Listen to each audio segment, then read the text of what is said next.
If you have ever blanked on a word mid-sentence, forgotten why you walked into a room, or struggled to focus on even the simplest tasks, you are not imagining it. Brain fog is incredibly common during perimenopause and menopause, and today I want to talk about why it happens and what you can do to support your brain through this transition.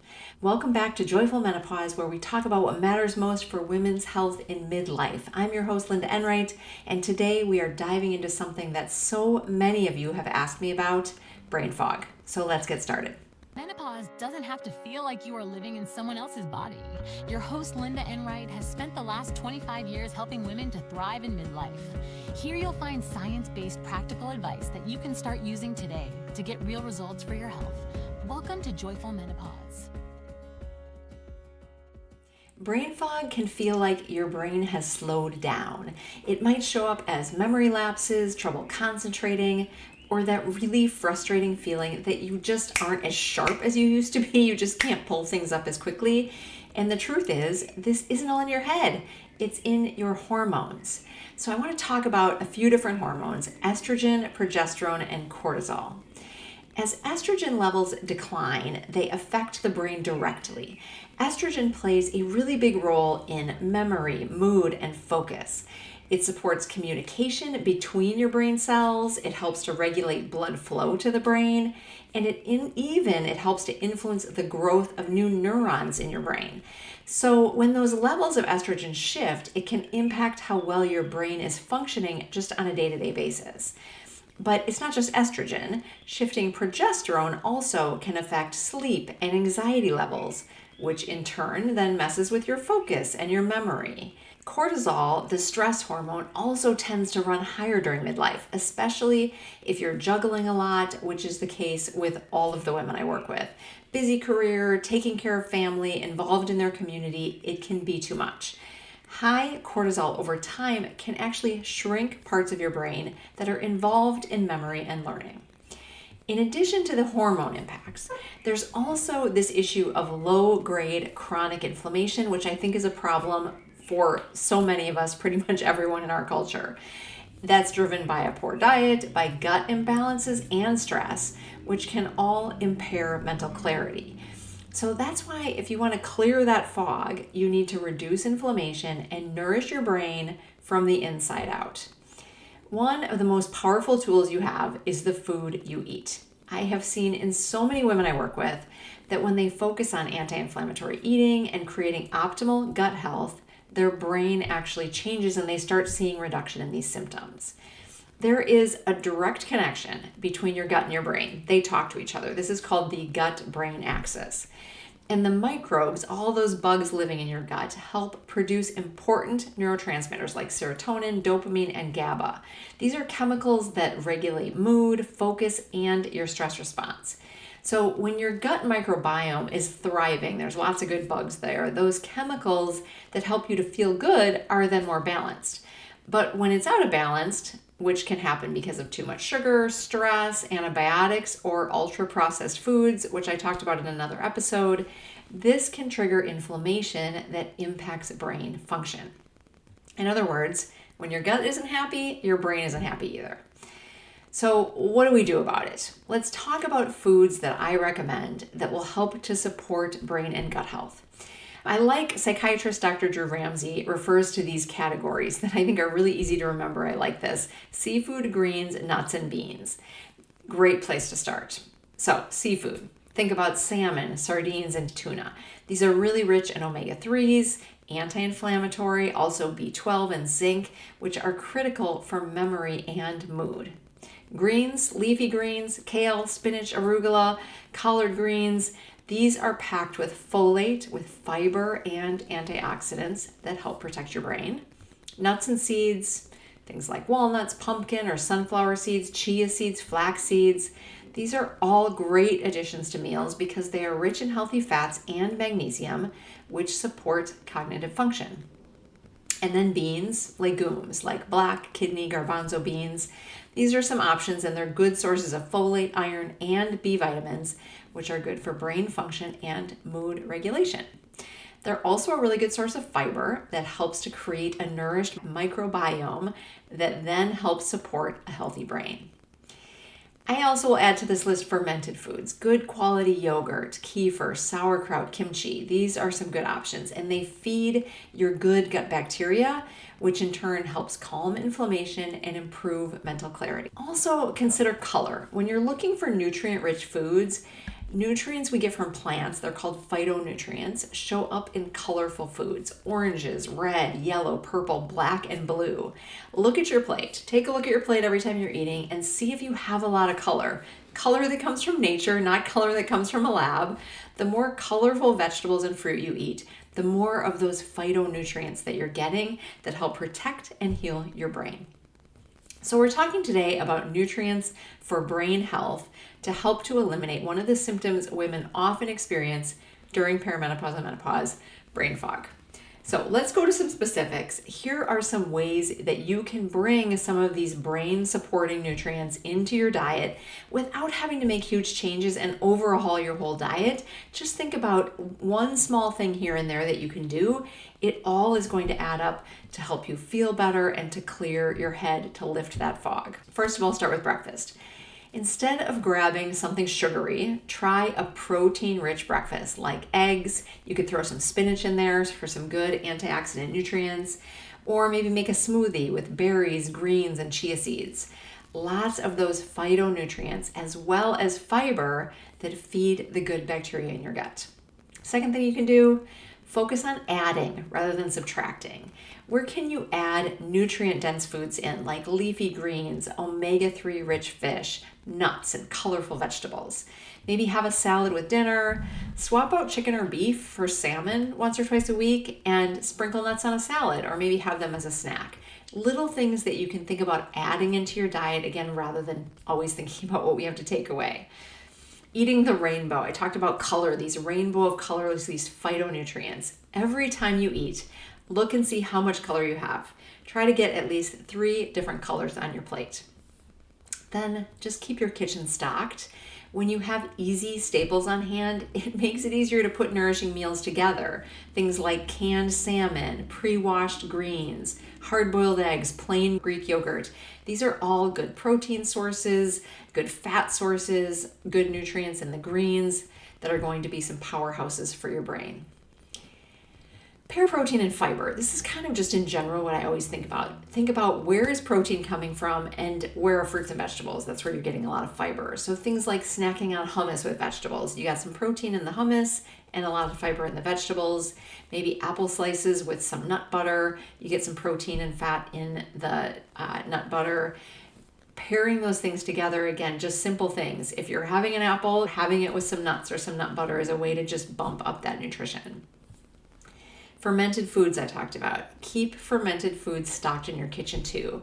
Maybe just a spoonful of sauerkraut to your lunch on a sandwich or on something that you already have. You can just toss a little bit of extra fermented food. Maybe some kefir with your breakfast. Little things that you can do that add up. Lastly, kind of an easy one, drink enough water. Even mild dehydration can make brain fog worse. A good rule of thumb is about half your body weight in ounces of water every day. So we're talking today about brain fog. We've covered things you can do with your diet, but there's also lifestyle choices that can really help to clear the brain fog too. Moving, anytime you move your body, powerful for your brain. Even just walking for 20 minutes helps to improve circulation to the brain, can help lift brain fog. Also, going for a little walk after you eat, even just a 10-minute walk after a meal, can help to regulate blood sugars, which is also good for your brain health. Sleep, also huge. Aiming for 7 to 9 hours of good quality sleep. If you struggle to create a calming evening routine, dim the lights, turn off screens an hour before bed. Try magnesium can be helpful for some women. Herbal teas can be nice. Keeping your bedroom cool and dark. I understand during the years of perimenopause and menopause, women often struggle to get good quality sleep. I tell them you need to get enough sleep, and they're like, I know, I'm trying to get enough sleep. In my Joyful Menopause program, this is something we work on. There are lots of tools available to help improve your sleep. It is not your destiny to never sleep again. There are solutions. Stress is another factor. Chronic stress can impair memory, decision making, and even shrink parts of your brain that are involved in cognition. I encourage simple ways to bring stress down. Deep breathing, just think about all the opportunities throughout your day. When you sit down to a meal, can you just take a few deep breaths? When you're washing your hands, when you're sitting at a stoplight, those little opportunities to just focus on breathing. We're breathing all the time, but really to pay attention to your breathing can help to bring that stress hormone cortisol down. Journaling can be helpful. Gratitude journal is awesome. Moving, just gentle movement, stretching, going for a walk, laughing. Laughing is great for lowering your stress. Spending time outside, being in nature is really helpful too. Another powerful lifestyle habit is connection. The research from the Blue Zones talks a lot about the importance of connection.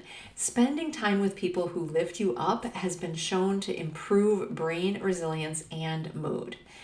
Social interaction helps to reduce stress hormones. It increases those feel-good brain chemicals like oxytocin and serotonin. This can happen in a lot of different ways. It might be just meeting a friend for coffee, going for a walk with someone that you like to be with, joining a book club, or volunteering. The feeling of being seen, valued, and supported directly supports thinking clearly and having balanced emotions, two things that I hear all the time can be challenging during this time of life. And let's not ignore the emotional side of all of this. Mood swings, anxiety, irritability are very real during this time, and they can feel overwhelming. You might find yourself maybe reacting more strongly than usual or feeling like you're on this emotional roller coaster with no clear trigger. It just doesn't always make sense. These shifts are not your fault. They're just a reflection of the big hormonal changes that are happening in your body. But the good news, what you eat and how you care for yourself can really make a difference. When you eat anti-inflammatory foods, you manage your blood sugar, you support your gut, you're not just thinking more clearly, you're also feeling more emotionally stable and resilient. You might find that you're just better able to cope with stressors. You can bounce back from setbacks more easily and feel more like yourself again. One woman that I worked with some years ago, getting enough sleep, and it wasn't that she wasn't able to get sleep, she had not created the best environment for her sleep.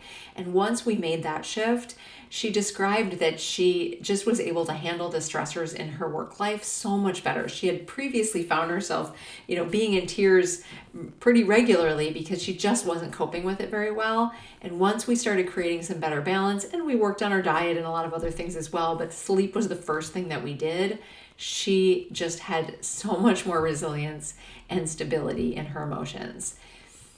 And then also, again, don't underestimate the power of connection.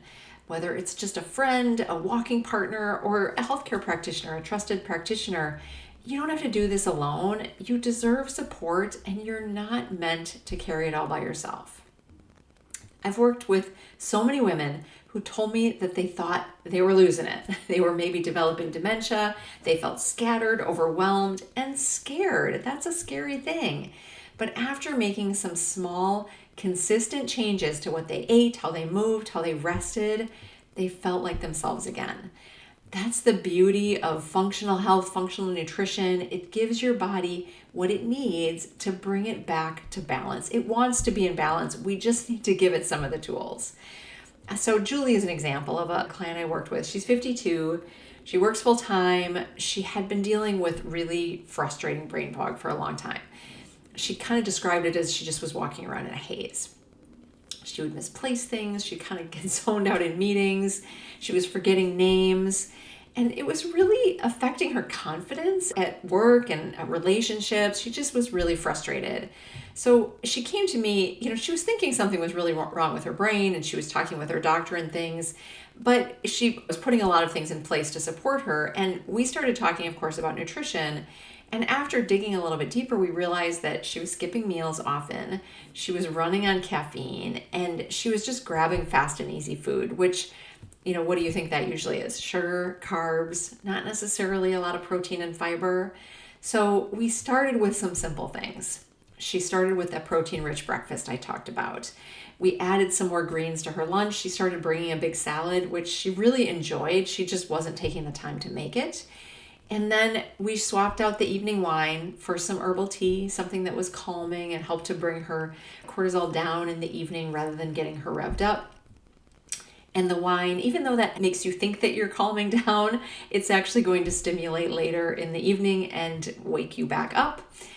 We also had some fermented foods. She started trying to go for a walk in the evening. Her and her husband would go after dinner sometimes, and she found those nights that really helped her to sleep too.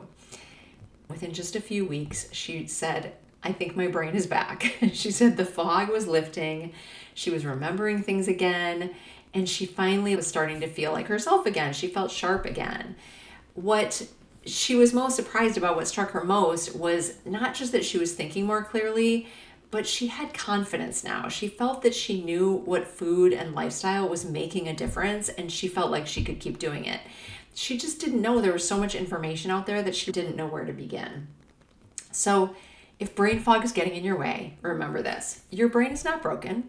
It's just hormonal changes that are happening, and what you eat matters. In addition, so does your sleep, your movement, and how you care for yourself overall. And also, I want you to remember that you are not alone. You do not have to figure this out by yourself. And if anyone tells you it's just menopause, there's nothing you can do about it, know that there is a lot you can do to get back to feeling like yourself. And I have a resource for you that I think you'll like and can be really helpful.